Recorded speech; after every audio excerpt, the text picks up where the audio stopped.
Hi, my name is Oscar Chacon, and today I'm going to talk about is violence in music the problem or just a mirror of society? First of all, let's talk about this year. By July of 2020, there have been over 305 shootings in USA, being the highest rate on history on gun shootings.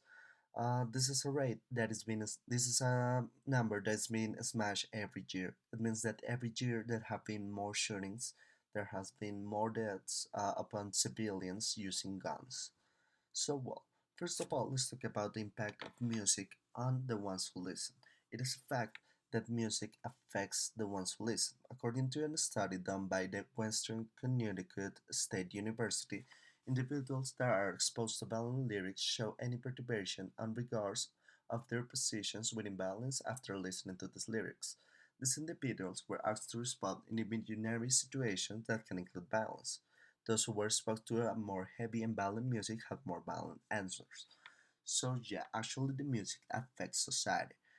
However, I think that uh, the government, the television, and the society itself is more influential than music. If there is a violent society, there will be violent music. It is just a mirror of the uh, well of the violent persons. Let's talk about one of the most famous cases on regards of gun shootings, the Columbine shooting. So this was shooting done on a school by two civilians, Eric Harris and Dylan Cleveland, both of 16 years old, who went to their school with a gun and killed 13 persons and injured many others. So, well, after this happened, the media blamed Marilyn Manson because they had a Marilyn Manson CD on their house. They listened to metal actually. And, many political personalities blamed the artist of impulsing these persons to commit the gun shooting. However, Marilyn Manson defended himself by saying that when the shooting was done, U.S. government sent more bombs overseas on that year than on previous years before, and that is a fact. Actually, U.S. government is known by the violence, by attacking other countries such as Iraq, Afghanistan, and many others. So it is a fact that it's a violent country. Let's talk about how many money they have spent on war. So between 2021 and 2019, US has spent over $975 billion on Afghanistan war, which is quite a lot. They like war, and actually politicians get these numbers for people to vote for them. Actually, people like violence. They like that they're spending their money on war. They think that it is justified. And this led us to a problem, which is the Second Amendment, which is the legal basis for the right of the people to keep and bear arms. This is the right in the Constitution which allowed persons to buy guns. However, this has a problem.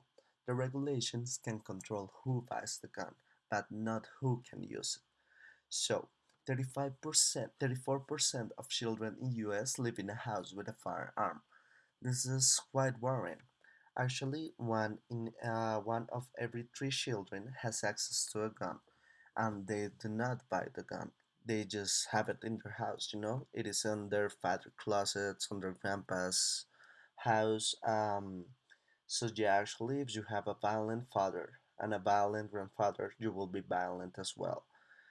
Actually, US has lots of guns. Actually, there is more guns than people in US. So let's go to our conclusions. First of all, I think that music is done by people who lives in society. If society is violent, music will be violent as well. On the other hand, it is worrying that US does not recognize their responsibility on gun shootings and yields the media and the music, which is quite sad. Actually, I think that US is the most violent one and the one that influences on these shootings more than music, more than media, is the government itself. And every year, gun shootings are more common. However, monopoly, danger, or influence is against the Second Amendment. People like this balance, and it's quite sad. So yeah, Now, this is my exposition.